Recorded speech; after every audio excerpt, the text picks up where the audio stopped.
Oke, salam berjujuan. Nah, dia Bapak Turun Rasulina. Semoga kita semua sehat, tidak kekurangan satu apapun, dan masih bisa bersyukur dalam keadaan apapun. Amin. Oke, pemirsa, hari ini kita tidak masak. Seperti biasa kita selalu membuat opening di dapur. Hari ini kita membuat opening di atas table, tapi tidak makan. Jadi karena Chef Dev sudah datang dari Kuala Lumpur jauh ke ST ini, saya nak mengenal Chef ini lebih dalam. Nah, kalau kata orang Melayu tak kenal maka tak sayang.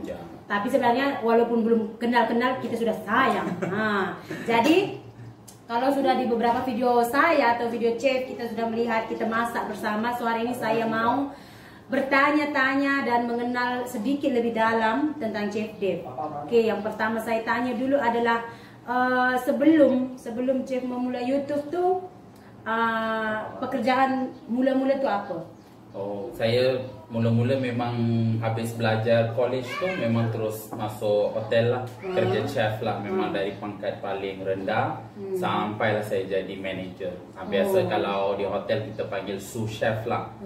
Kira dia macam manager lah, kena handle satu department macam itu. Lepas tu saya kerja di hotel 5 bintang di Kuala Lumpur. Biasa Shangri-La lah. Saya rasa di Indonesia pun ada. Surabaya, Jakarta ada Shangri-La. Lepas tu saya kerja di Disney Cruise. Disney Cruise ni kapal dia berlayar yang kapal pelancongan. Ya, kapal pesiar kita orang cakap. Kapal pesiar ya. Saya kerja di situ lah. So di Amerika, di Europe, di UK macam itu. Wah. Ya. So mula-mula dari paling bawah sampai Chef paling atas tuh gaji yang paling rendah. First sekali Chef kerja tuh gaji yang paling rendah berapa? 2.400 paling rendah. Oke. So selepas Chef habis sekolah, Chef kerja, lepas tu dari ibaratnya ini from zero lah ya. From zero lah. Oke. So saya kan lihat channel-channel Chef ni tajuknya tuh Chef Dev Vegan Journey. Tapi saya lihat video pertama tuh yang first itu sampai sekarang tuh macam lain. So kenapa dalam channel YouTube tuh Chef berani ambil perubahan? Oh, sebab mula-mulaan saya menjadi vegan hujung tahun lepas. Saya fikir saya mau jadi vegan ke atau tidak, tapi saya macam rasa mau cuba. Lepas tu saya pun tahulah saya kan kerja di kapal. So setiap hari kita pergi negara berbeza. So saya fikir saya boleh buat konten pasal itu, pasal kehidupan kenapa saya menjadi vegan. Lepas tu saya pun fikir saya kan chef, boleh juga share resepi macam itu. Tapi masa PKP tu macam saya tak boleh keluar dari rumah kan. So saya punya konten hanya pasal masa-masa saja. Ngam-ngam channel saya pun viral. Selepas PKP bila saya nak cuba buat konten yang macam dulu, saya perasa macam orang tak berapa minat. So saya rasa saya buat YouTube ni kita kena lebih faham juga apa audience nak kan. So saya pun rasa YouTube saya hanya fokus ini je lah, masa-masa je lepas ni. So yang konten yang lain semua saya masukkan dalam Facebook ke atau Twitter, Instagram macam itulah. So yang membuat Chef akhirnya memutuskan untuk menjadi YouTuber tu? Itu sebab saya balik dari cruise bulan 10 tahun lepas. Sebab ada cedera di kaki saya. So saya terpaksa balik buat operation. So dalam fikiran saya balik Malaysia buat operation, sudah selesai saya nak balik semula ke cruise. Tapi malangnya bulan 2 saya punya kontrak habis. So bila kontrak saya habis tu automatically kena renew lah buat kontrak baru. Tapi COVID-19 sudah datang sebelum tu. So kontrak saya tak dapat renew. Senang cerita saya hilang kerja lah tiba-tiba. So sebelum tu saya buat YouTube hanya sebab mau share macam seronok-seronok lah, main-main saja.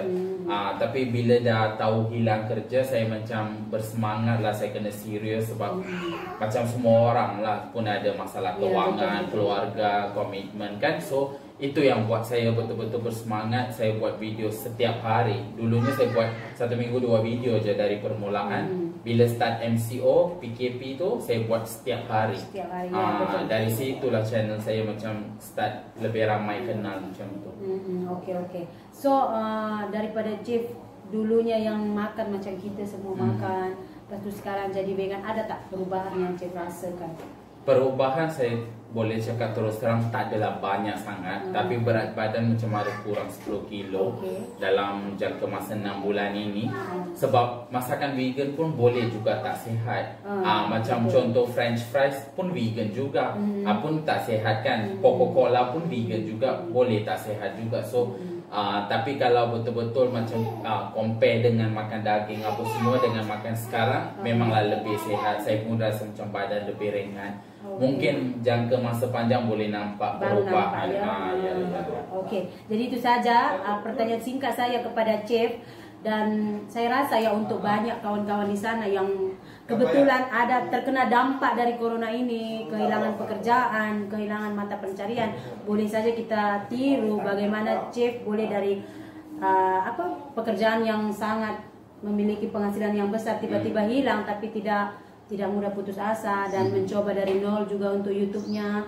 Dia berusaha sendiri, membangun channelnya sendiri, dan coba Chef bagi satu pesan atau satu motivasi hidup lah untuk kawan-kawan kita, biar mereka yang kehilangan pekerjaan saat COVID ini, bagaimana mereka supaya bisa tetap semangat, jangan putus asa lah, karena kan rezeki itu banyak. So sebenarnya kalau saya nak bagi semangat, macam contoh diri saya kan, saya buat YouTube 30 hari masa PKP itu, setiap hari saya upload video. Memang sebab tak ada benda saya boleh buat selain daripada buat YouTube. YouTube tu tak payah keluar rumah pun boleh buat kan. Itu yang saya buat. Tapi macam saya pun banyak message akak tanya macam pendapat, nasihat akak macam mana saya nak improve saya punya YouTube apa semua kan. Itu first saya rasa sebagai YouTuber kita kena walaupun macam saya belajar tinggi-tinggi kerja di Amerika apa semua, tapi kena tetap rendah diri lah. Sudi belajar dengan orang yang pengalaman. Macam Kakak Sri duduk di ST, macam bukan warga negara Malaysia, tapi saya sudi mau belajar. Walaupun macam kita tak kenal, kita kena rendah diri belajar. So itu kena, sikap itu kena tetap ada lah kalau mau percaya. Nombor dua, macam bila saya buat berapa bulan, starting 3-4 bulan, subscriber saya 1000 lebih je. So saya macam kena bersemangat, saya tak tahu nak buat apa. Itu yang saya buat surat, saya tulis surat. Itu saya mau tanya, sempat viral kan surat Chef itu. Macam mana terfikir? Sebab sekarang orang biasanya viral daripada macam diorang buat status ke dekat Facebook ke dekat mana minta-minta tolong, lepas tu orang share and then jadi viral. Tapi Chef buat macam dulu pemirsa, macam ortodok kita cakap, tulis satu surat, letak rumah-rumah macam tu. Dia tak ada buat, padahal dia sudah punya Facebook, Instagram, YouTube channel semua sudah punya, tapi kenapa Chef pilih malah menulis surat dan membagi kepada jiran-jiran? Sebab kan sekarang Facebook semua boleh beli advertisement kan. Tapi saya fikir mau beli advertisement nak duit. Betul. Saya pun dah lah tak ada kerja. Duit pun dah lah tak ada banyak. Macam mana saya nak buat? So saya fikir okey lah saya tulis surat, tapi sebab PKP tak boleh keluar rumah kan. Tapi saya duduk kondo, so rumah flat tu ada 600 unit. Tapi saya fikir saya boleh sebenarnya bagi tahu 600 orang, tapi macam mana saya mau bagi tahu dia orang kan? Itu jiran mesti tolong saya kan. So saya fikir okey lah saya tulis surat, tapi takkan mau tulis 600 surat. Saya hantar photostat lah. Saya hantar photostat, dia orang hantar. Lepas tu saya stop buat video 3 hari sebab saya mau pergi satu-satu rumah bagi. Tapi bersemangat saya 2 hari saya habis 600 rumah, satu-satu rumah saya pergi. Macam exercise. Bayangkan lah. pemirsa exercise. So satu-satu rumah saya letak bawah pintu dia orang lah. Itu yang salah satu adik yang umur 17 tahun. Saya pun tak tahu nama dia sampai sekarang, tapi nama YouTube dia dulu dia letak Mak Yoda. Dia yang kasih ambil gambar saya punya surat tu, dia letak dalam Twitter, lepas tu jadi viral.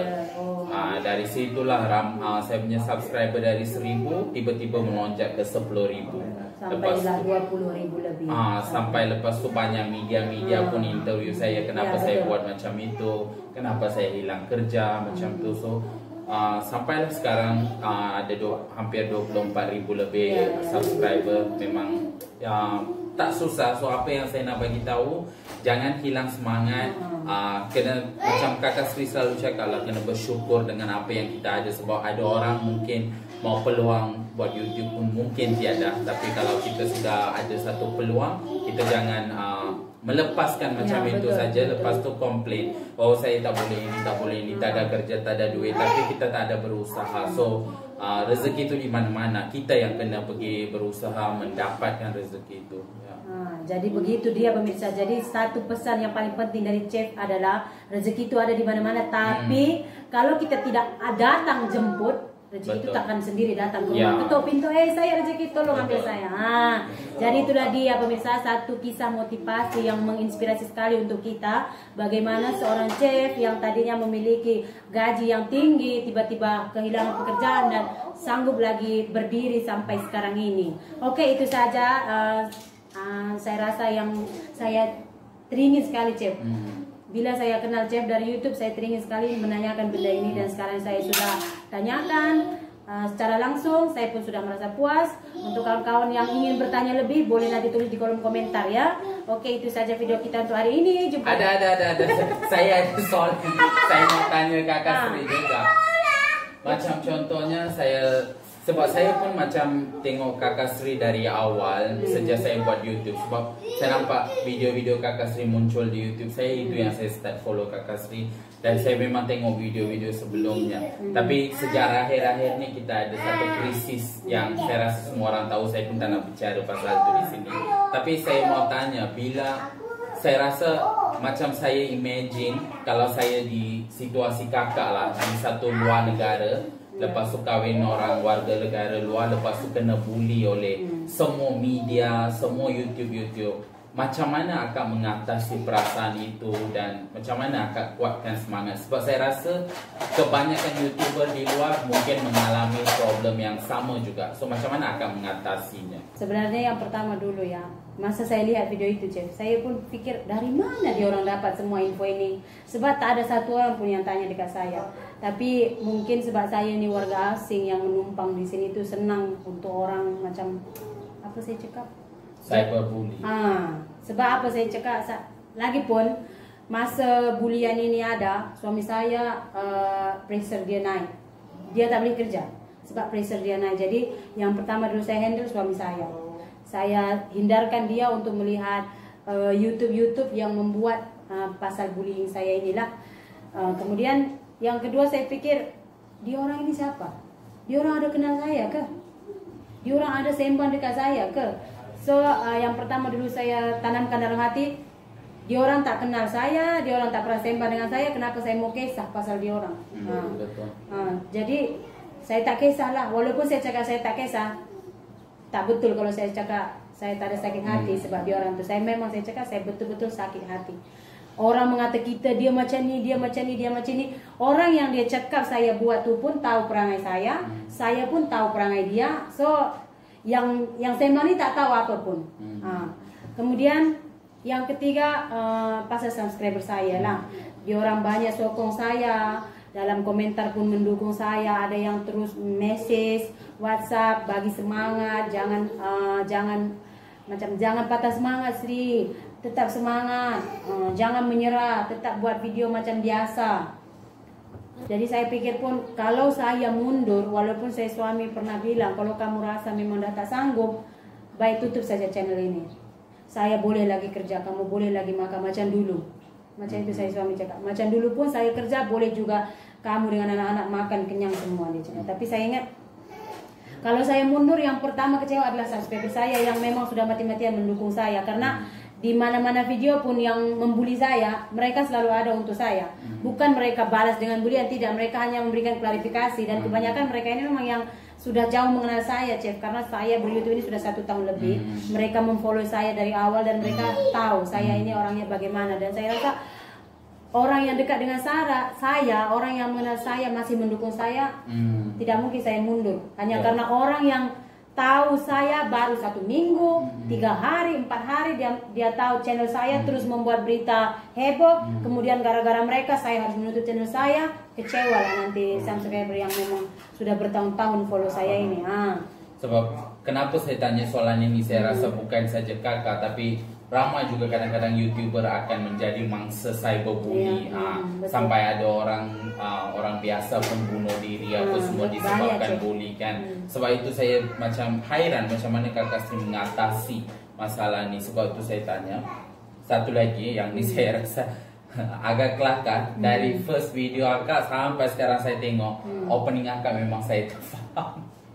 Saya yang faham salam jua-jua, lepas tu saya tak tahu apa kakak cakap. Lepas tu yang bahagian akhir, semoga kita semua sehat dan selalu bersyukur, amin, macam itu. Apa yang tengah-tengah itu Okey, sebenarnya? kita start dari first. Salam menjua-jua. Salam menjua-jua. Nande bapa. Nande bapa. Turang rasa nena. Turang rasa nena. Semoga kita semua sehat. Semoga kita semua sehat. Tidak kekurangan satu Tidak apapun. kekurangan satu apapun. Dan masih bisa bersyukur. Dan ampun panjangnya. Dan bisa. Dan masih bisa bersyukur. Dan masih bisa bersyukur. Dalam keadaan apapun. Dalam keadaan apapun. Nande bapa ras. Salam menjua-jua tu artinya salam sejahtera. Oke. Salam sejahtera. Kemudian nande bapa itu ibu bapa. Nande bapa. Turang rasa nena tu saudara-saudari. Oke, saudara. Turang rasa nena. Turang rasa nena. Saudara-saudari lah. Jadi kalau kita buat dalam bahasa Melayunya lebih kurang macam salam sejahtera ibu bapa, saudara-saudari semua. Kejap ya, kalau saya mau inilah saya type, saya mau cuba. Hong, tengok telepon saya. Sebab saya memang saya cuba banyak kali. Apa dia ni cakap? Kadang-kadang saya cakap dengan dia kan, dia pun gelak-gelak. Tapi sampai sekarang saya memang tak boleh. Macam kakak sekarang cakap pun saya tak boleh ingat semua sebab mungkin panjang. Tapi mungkin macam kalau saya sudah tahu baca, saya boleh tulis. Okey, salam menjua-jua MI. Salam menjua-jua. Lepas tu Nande. Rena kan. Nande bapa. Akan sebut je, saya tulis bahasa yang saya faham. Nande bapa turang. Nande bapa turang Rasenina. Turang rasenina. Lepas tu Nande bapa turang Semoga kita semua sehat. Okey, ini senang sikit. Semoga kita semua sehat. Kita semua sehat. Tidak kekurangan satu apapun. Tidak kekurangan satu apapun. Dan masih bisa bersyukur dalam keadaan apapun. Dan masih bisa bersyukur dalam keadaan apapun. Betul? Saya sebut slow dulu kan. Salam menjua-jua nande bapa turang rasa nena. Semoga kita semua sehat, tidak kekurangan satu apapun dan masih bisa bersyukur dalam keadaan apapun. Tapi adakah orang lain pun ada masalah ini, tak faham apa kakak cakap? Hampir semua. Sebab saya fikir ni mungkin bahasa Indonesia, saya tak faham apa kakak Sri ni cakap selalu kan. Saya faham depan dan last juga. Nande bapa turang rasa nena. Nande bapa turang rasa nena. Betul? Rasa nena. Okey. Nande bapa turang rasa nena. Okey, betul. Sudah betul. Laju. Okey, sekarang laju Okey. Salam menjua-jua nande bapa turang. Ini yang buat susah ni. Salam menjua-jua nande bapa turang rasa nena. Semoga kita semua sehat, tidak kekurangan satu apapun dan masih bisa bersyukur dalam keadaan apapun. Oh my god. Itu sebab ada skrip. Kalau tak ada skrip memang tak boleh. Itu ayat apa nande bapa turang rasa nena, itu yang susah sikit. Memang susah sebab itu bahasa daerah. Bukan bahasa Indonesia. Bahasa apa itu? Daerah Batak Karo, suku Batak Karo. Okay. So dia macam contoh macam kita cakap salam sejahtera, bapa, saudara-saudari macam semua. Nande bapa turang rasa nena. Okey, ni pelajaran baru lah untuk saya. Apa maksud pemirsa? Pemirsa tu penonton. Itulah saya pun agak-agak. Tadinya saya mau buat, guys, begini guys, itu guys, semua sudah pakai guys.